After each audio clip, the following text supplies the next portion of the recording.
Hello and welcome one and all, I am Old School Gamer 1971. Special shout out to Millie and Lloyd. Hope you're all having a great day and are staying safe. Today's subject matter is Old School Opinion October 2020. Before we begin, if you enjoy the video, give it a big thumbs up, like, and if it pleases you, check out my channel and subscribe. So without further ado, not only just is this Voice of the Little game, this is also what I will be playing around with this Octobermus. So let's start with Agony. It is an action horror game developed by Madmind Studios that released for the PlayStation 4 in 2018.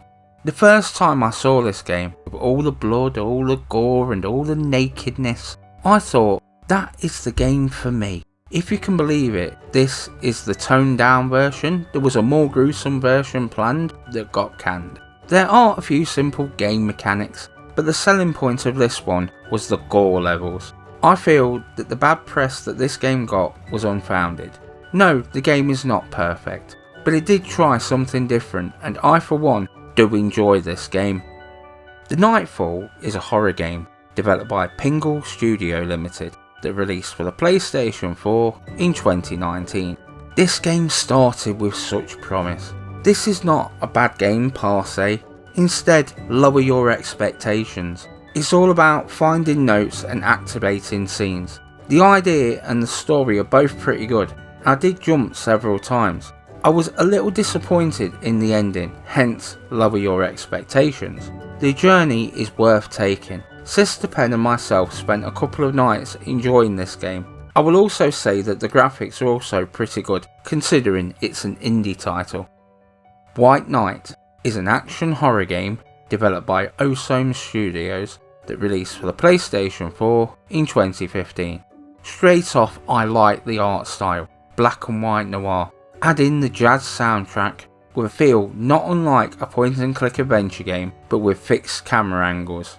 This adds to the atmosphere. You are driving one night and are more than a little tipsy. After nearly colliding with a woman, you crash into a tree and then head for a nearby mansion to call for help. And so our story begins. Whilst not the biggest game ever, it will keep you going till the end. And this is how horror games used to be, suspenseful.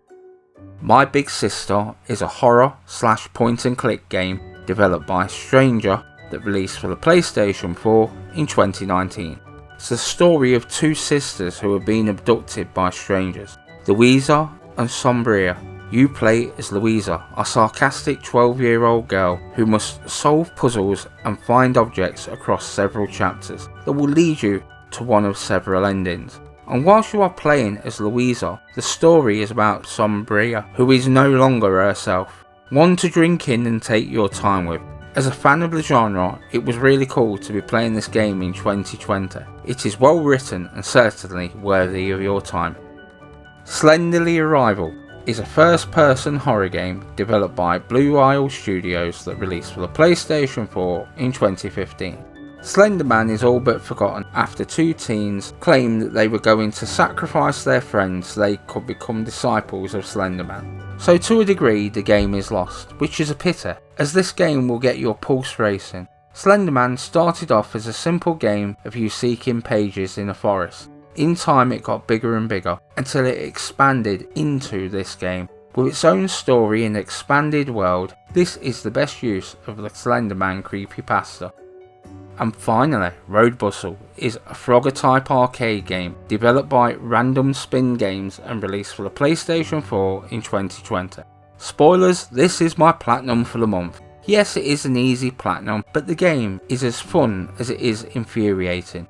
Cheap at 79p, there is no reason to not own this game. Plays a lot like a survival version of Frogger. The sound is meant to put you off. Once you get used to the patterns of the traffic, it then becomes about patience. A high score at the top of the screen could bring you back for more once you have that platinum. As I do traditionally, this will be what I will be watching this year. The Banana Splits movie came out in 2019. No, not the original kids show, a slasher movie that looks a lot of fun. Cheesy dialogue, check. Dumb story, check. And cast members that deserve to die, check. This is what a slasher movie should be. They are either your thing or not. Do not take them too seriously and you will enjoy the movie. It's good to have an escape sometimes.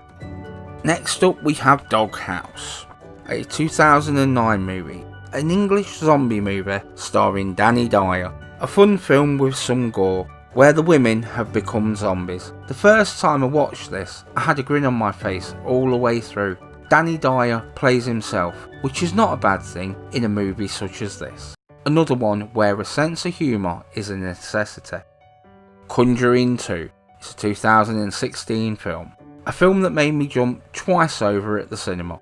To me, the best of the Conjuring universe so far. It is when I was watching The Nun that I realised how much I missed Ed and Lorraine and what the actor and actress brought to those roles. I know the jump scares are sound based, but it doesn't stop this being a great movie. The Chernobyl Diaries, released in 2012. Thanks to a flat battery, a group of tourists find themselves trapped in Pripyat. Take the film at face value and go along for the ride. Do not overanalyze what is possible and what makes sense. Sometimes you're better off just going on the journey. This is what I did and I found this a surprisingly fun film to watch. And finally, Halloween 2018. Not the original, the 2018 sequel. I saw this at the cinema and it was fantastic. They got this so damn right. Cast young and old, the gore levels, Michael felt like a real threat, music by John Carpenter, it all just came together to make this so refreshing. It ignores every sequel, making this the second movie in this timeline. I cannot wait for Halloween Kills in 2021. So what a reveal. Price, launch titles, and new games to boot. Then the whole pre-order debacle.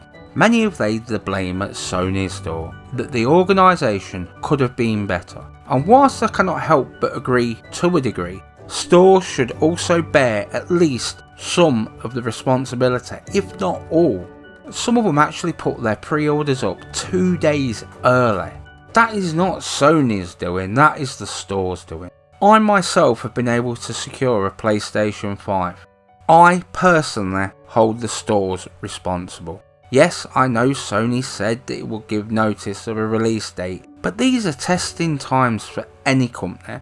And whilst I would like a PlayStation 5 on launch day, I know I will get one as soon as possible and excited to see the God of War sequel in the forthcoming weeks. Also, Sony announced that a select few exclusives will come to the PlayStation 4 as well as the PlayStation 5. It makes sense when you think about it. Normally, we are quite far into a console's life cycle before we get the exclusives, such as God of War or Horizon.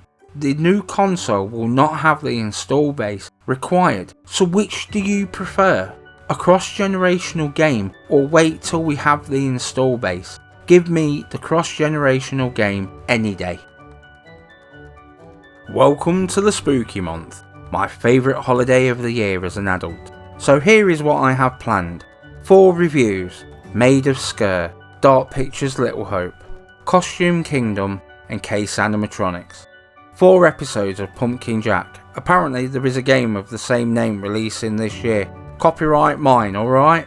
Survival Horror Top 10. And as already on this video, I'll give you a rundown of what I'm playing and watching this Halloween. And as well, I will be doing a creepypasta reading too. Never done one before, so wish me luck.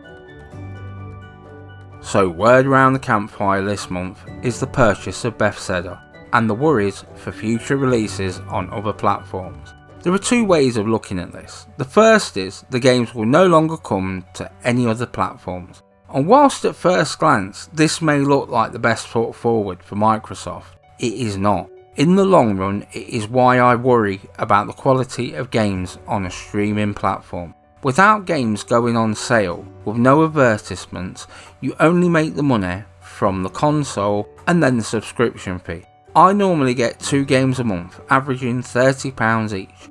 Without the injection of money, I worry that the games will become stagnant due to a lack of competition because they're all on one streaming service, or the games will be shorter, that the quality will slip, unfinished games hitting the subscription service. Do not get me wrong, this is good value for the consumer, but not when the cost is the quality of the games on your platform. Option 2. Nothing will change. They will rely on the sale of games on other systems to make money. I see this as the more viable option, and certainly is the one that makes sense. Either way, I'm not just going to buy an Xbox or a high-powered PC to play these games. So how goes the trophy hunt?